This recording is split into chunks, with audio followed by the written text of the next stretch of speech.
Hi guys, it's me, Enrique, Love and Info. Just got off work. I know y'all get tired of this, but I cannot stop being so thankful for how you guys are making me feel about all my videos and the feedback and the help and everything. Now, when I started my videos, I started using my recovery a lot as an example. It was more of a general statement that I was trying to make, but I wanted to focus on change. And you guys started picking up on that, and I'm so happy for that. So I'm started focusing more on that. But I can't forget about my music. That's my life. And I also want you guys to get me to know a little more, so that I can level with everybody, you know. Sorry if I'm a little shiny. I just got off work a 9-hour shift.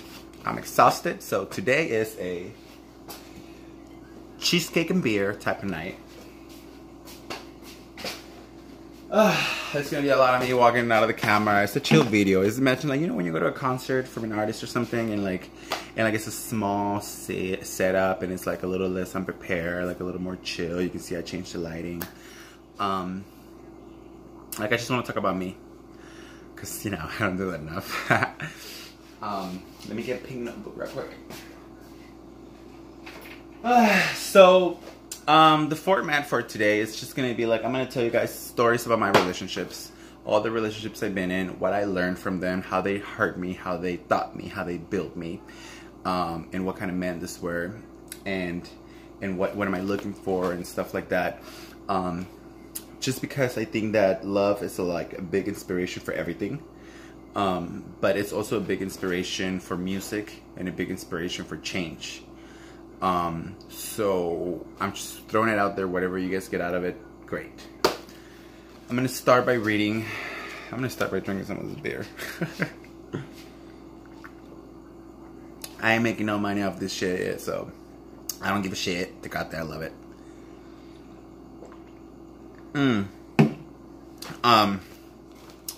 At first I'm gonna read you guys. Come on, camera, focus. There you go. I love this phone. Like, you would think that I have a cameraman behind this. I don't. I'm gonna start by reading a couple quotes from here.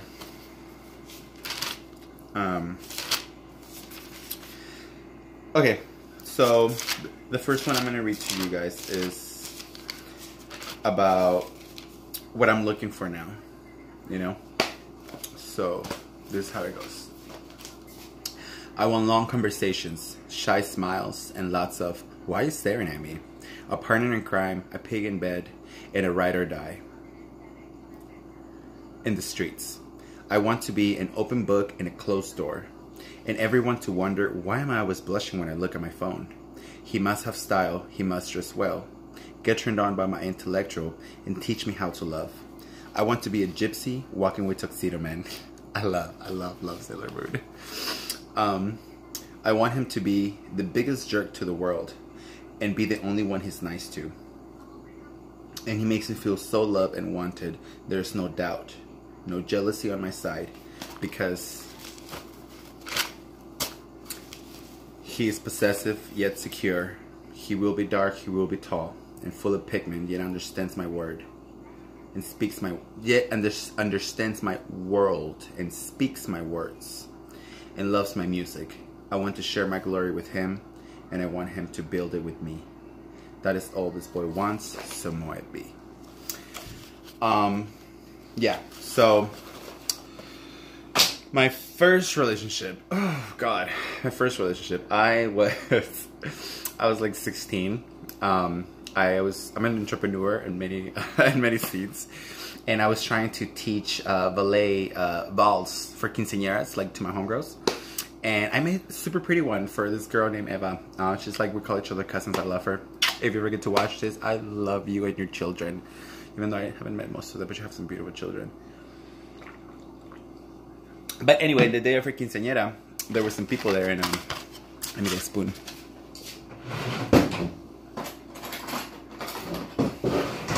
My mother is obsessed with big spoons, so there's no little spoons in the house. This is the smallest one we got. Yeah, so it was the quinceañera. She's dancing the balls and everything, and I'm like laying on it was like a weird wall. I don't know. It's like halfway, and I'm laying on like this, and there was another guy and like that, and he was like straight. I do not fetish straight guys or fetishize them. I actually like, ugh, like, no, figure yourself out, boo, and then come back. Yeah, so I was like not hitting on him or anything, and then all of a sudden like he grabs my hand, and I look at him and I'm like, oh my god, you're fucking hot. So we went to the restroom up there, we did our thing, and next thing you know, I end up dating him, and he's a great guy. Not much more to say about him. I hope he's well. He's, you know, take me and my friends out to the beach and show you do when you're young. I was in my first relationships, first serious relationships. My second serious relationship. Well, like I talked to this guy for a while, and like I was a fat kid my whole life. And then all of a sudden I'm dating this motherfucker, like football player, big old motherfucker, and I wasn't fat enough for him. No, yeah. We like dated, but we weren't together for a while. And then I realized there that a lot of the times you don't have to put like a name on like a title, you know, that a lot of the times when you push for that, you miss out on a lot, because even though I did push it a little bit, where I didn't is where we got the most out of it. We had more fun, and it was great. After that, one of my favorite ones. Not one of the ones that I loved the most at all, because I was young. I was 18. He was from the East Coast. I did learn something from him. I learned from him that he was vain, very, very vain and into himself, but he had a dismissive confidence to another extreme. Because we'll be in my room, because I lived with my dad at that point. I had a gay adopted father. Long story, I'll talk about it later. Or feel free to ask me. We'll be in my room, and then my dad will go to sleep, and I'll be like, hey, you want to go, you know, watch TV on the big screen? And he'd be like, yeah, let me do my hair. Like, we're going to the living room, nigga, it's just me and you. And he'd be like, okay, I ain't trying to look good for you. I want to look good to get out of this room. So he would do his hair. And I didn't understand it then, but I understand now that he did it for himself. And props for that, because you're trying to look good for yourself. You're trying to look good. You know, you're a looker. You know, you must look good. You must get attention. But he did it for himself, and that was great. That was great. I learned that from him, and I also learned from him that there's no such thing as expecting too much, and manifesting doesn't have a limit, because he made all his little dreams come true. So I hope he's doing well. He's a very beautiful person, very smart, super guy, like into like astral projection, and like I've always had a lot of people that try to get me to be very spiritual growing up, and I'm not gonna say I wasted them, but I could have learned more. So yeah, that was that. And then after that, serious relationship. Oh, okay. So the first true love of my life. He was a dancer, and we did it for about 2 years. From him, I learned that your passion can save your life. That, you know, what they call in the meetings. I've never been to a meeting. And I'm not saying I don't need them, or that I never will, or they're unnecessary. I'm only saying I have never been to one for myself. I've been to lots of them because of him, because he so we started dating, and like after the first like 2 weeks of dating, he oh my god, already 9 minutes and I'm not even halfway down. This is gonna be a long ass video, but that's okay. After that we dated, and then he was like, hey, I'm going into rehab. And I'm like, well, you know what? Like, I'm gonna ride or die. Like, you stuck with me, so what's up? So he went into rehab, and I dated him in rehab for 6 months, and he was a dancer, beautiful fucking dancer, meticulous. I mean, artistic to the fucking T, like a bone dancer, you know? And not only he taught me so much about dancing, but I learned by watching him in his recovery. He was an alcoholic, and you know, your passion can save your life, and that's the higher power. You know, when you go to these meetings, they explain to you, a lot of people hold into God, a lot of people hold into many things. The higher power is your passion. My higher power is being an artist. My higher power is singing and talking, and it's saving me. And his was dancing, and he was like very shy and very kind of submissive and like non-confrontative. And I love that about him, but I wanted him to be more, you know. And he started teaching classes, like dancing classes, and oh my God, I fell in love with him all over again when I saw him teaching the class, because he was on it. He was confrontative. He was a beast. He was motivated. He wouldn't let no one speak over him. It was like the opposite of him, but it was his passion moving him. So that's how important it is to do what you love. Here comes my first song. So we broke up. We were toxic. I was mainly toxic for him because I was all over the fucking place. You know, I was young. I was just trying to live my life. And after we broke up, he went with someone who was very, very good for him. Someone who he shared interests with, someone who he built, you know, a relationship with for many years. I don't know if they're still together or not. But I was okay with that. I was okay with them because, I mean, not that I had any fucking saying on it, but it made me feel good to know that he was okay. And I wrote the song. It's called Back When We Were Young. And here it goes. Back when we were young, we know we didn't stand a chance.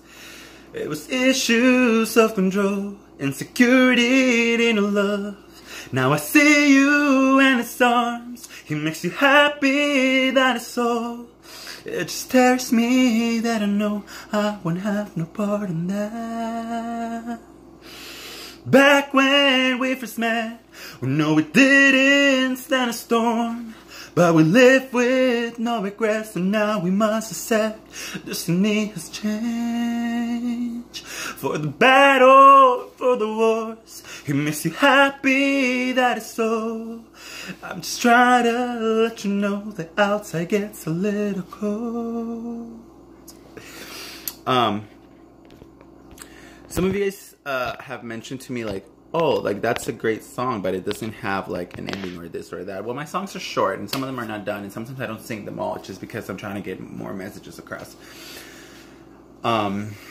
So yeah, that was a song for him, and touche for him. I mean, no, not touche for him. Good for him. I don't know. Fucking Viva La Vida. I don't fucking know. And then after that, I dated this one dude. He was so cute. He was adorable. He's really good at rapping, and he like doesn't put it out there. Like he does, like low key, but like I be getting mad at him. Like we're in each other's life on and off, like we're cool. But what I like about him is that he's real as fuck. He came from nothing, you know, from like the whole like you know, I'm from Illinois. I grew up in like foster homes. I had a sad life, and like that nigga ain't broken. That nigga's built. Like he always got a job. He stayed with money. He's a hustler. He looks good. He works on himself. Like I look up to him in a lot of ways, still to the day, and like I hope he knows that. But I would grace that motherfucker. Like I was in a stage in my life in which my hustle took me away from everything, and I had no life. I had no relationship with myself. So therefore, I was trying to get all of the attention from him, and that wasn't fair on him, you know. So he stepped the fuck out, and I don't blame him for that shit. But what I respect a lot about him is that we still like kind of flirty with each other and shit like that, and he always gives me my place. Like I'm a kind of bitch that like, bitch, you don't say hi to me because you're with a nigga, that's gonna be the last time you don't say hi to me because we ain't talking no more. And I'm not talking about like, oh, come up to me and be like, you know what I mean? Like just, you know. And he does that. Like he always gives me my way one way or another. And like, shout outs to you, boo. I hope you're watching this one day. And then what I do after that? Oh God, after that. So after that, I met this boy, Mr. Mahogany Devil. He believed in me more than I believed in myself. And at that point, I was a hustler. I was on my escort trip, you know. And he met me, and he was like, "You ain't doing enough. You want to be with me? Buy a car. Take me to LA. Take me to hustle up there." And then once he realized that I do it, he was like, "You're wasting your time. You need to make more money. You need to do what you're good at. You need to do this. You need to do that." And I was like, "I can do all of that. Like, look at me. Like, I don't got no perfect body, 10-inch dick. Like, what the fuck? Like, I'm a, you know." He's like, "No, no, no, no. You're all up here. You're all here. You do everything with a passion. You can sell more. You can make a fucking market. You can be an entrepreneur at it." And I blindly did it. And I've had some of the most tremendous, most impacting 2 years of my life around him. Sadly, we were on different pages, and we ended up hurting each other a lot. He ended up going through an addiction before I started mine again, and I couldn't build him. I couldn't. There's a song that I'm not gonna sing, but it goes, "I'm sorry that I left you when you crumbled to the floor. The bad times kept on coming, and you just seemed to endure. It wasn't about me, but I couldn't stand the cold. Do you like what you see? Because I really don't." And I'm not singing that because I'm singing another one. I was hard on him.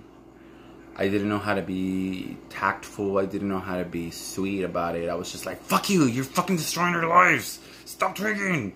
You know, like, stop hurting yourself." And like, and instead of like, you know, being build about it, I was destroying him even more. And I'm never gonna forget myself for that. Maybe I will forget myself for that. I have to forget myself for that. I can't dwell on it. Life must go on. But I'll make a beat about forgetting yourself, because it sounds really easy. Like, I remember people started telling me that, like, "Hey, you must forget yourself for whatever you did to anybody." I'm like, it sounds easy to you, but you know what I've done. But it's true. It's very true. But yeah, he fell hard for drugs, and then I fell hard for drugs too. We're cool. I love the shit out of that dude. I do. I still do. From a different perspective, you know.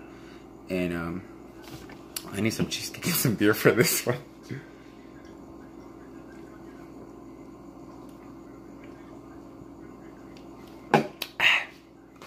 I'm gonna read to you guys a letter I wrote to him just recently, because I just feel like I missed him so much, and like up to maybe even now talking about it, like I always feel like I made him a promise. I said, "Boo, I can't help you right now, but you best believe I'm gonna get myself together and come back and get you out of this hole." And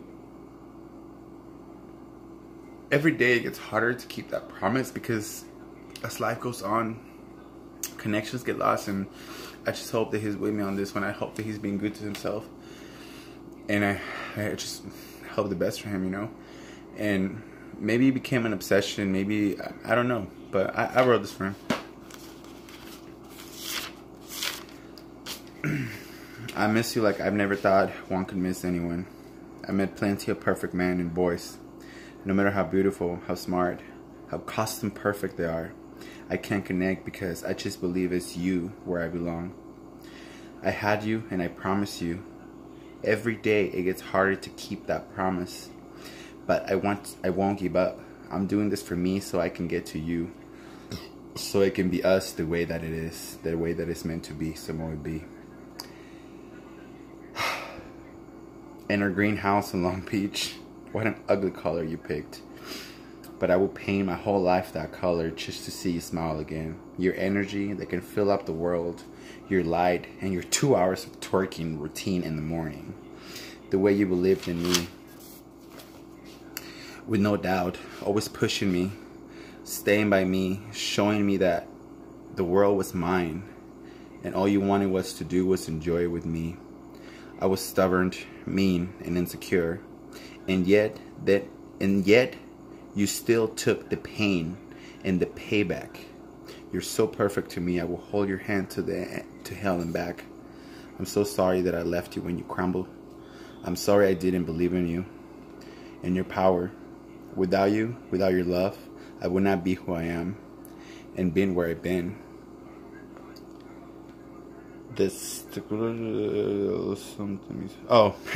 Despegaste del cemento mis zapatos para escapar los dos volando un rato. That's a quote from a Shakira song. It says, you unstuck my feet from the cement so that I will be light and fly away with you. But it's not over. I will use every inch of my power, and if I don't have it, I will develop it just for us. Because you were right. No one has talent like me. And I'm wasting my time. not you see them. Long Beach will be ours, then the rest of the world.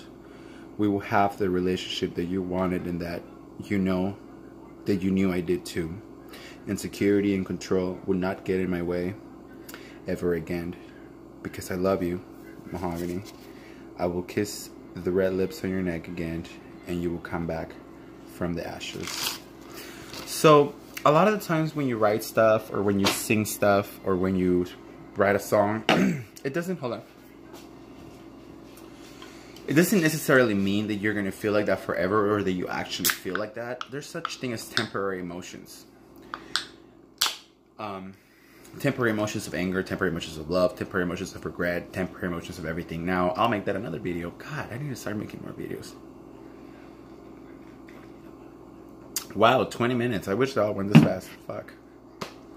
So yeah, this is a song I wrote for him. It's called Mahogany Devil. He wore them black tie jeans, them big black boots. He smelled like dirty leather and abuse. He had the tracks to prove it, I was so amused. Fine on his veins and the devil was loose. He had a long, long time like the mahogany desert. He had them red, red lips tattooed on his neck. He was the wild beast, no one could do better. He'll go and eat your heart, welcome you to the desert. He was 22 when I ran into him. He stole my soul and my TB with this mysterious eyes whiter than the moon. You tell me stories of his wounds. He was the devil's spawn, he never meant no harm. You come and conquer, won't comply. He had a long, long time like the mahogany desert. He had them red, red lips tattooed on his neck. He was the wild beast, no one could do better. He'll go and eat your heart, welcome you to the desert.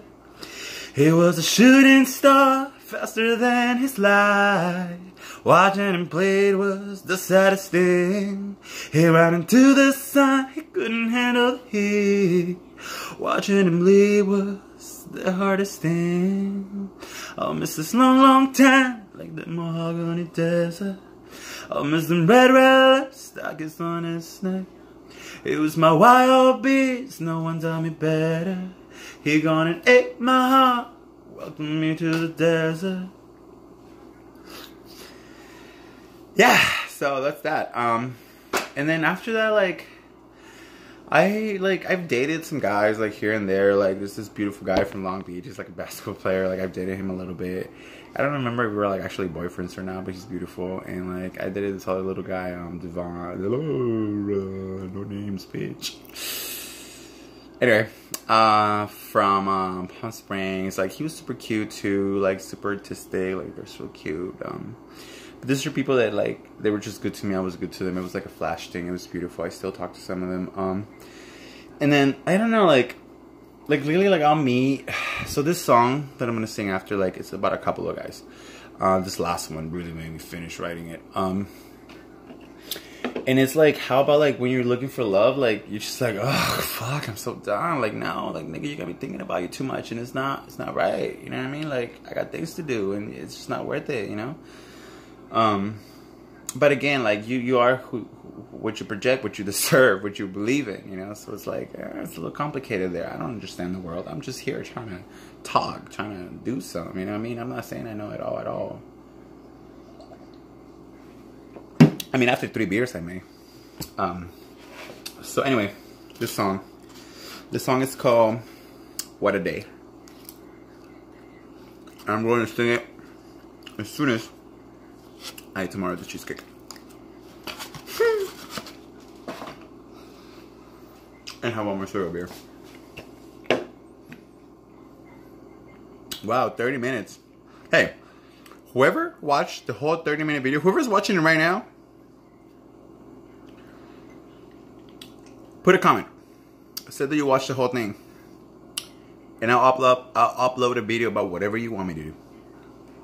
Anything. Anything, you mention it. I'll upload it. Because that's a real fan right there. Okay. So this is a song. And this song is just like about being over it. Like, ugh, fuck. I'm just like, ugh. Ooh, what a day, what a day, what a day, what a day. Ooh, what a day, what a day, what a day, what a day. Looking down my window frame, all these things are on my mind, all these things I gotta do, and I'm still so stuck on you. Ooh, what a shame, what a come, what a waste of time. Ooh, what a frame, what a shame, what a come, what a waste of time. I ain't looking for love, they say that love kills, so let me shoot with my own gun. I got no pinches for love, they say that love kills, so let me live until I'm done. What a day, what a day, what a day, what a day.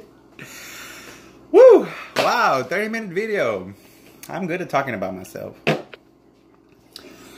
Well, I love you guys. We're all stars. We really are. Scientifically, technically, literally, metaphorically, and poetically, we really are stars. So please, let your shine be, Moebi.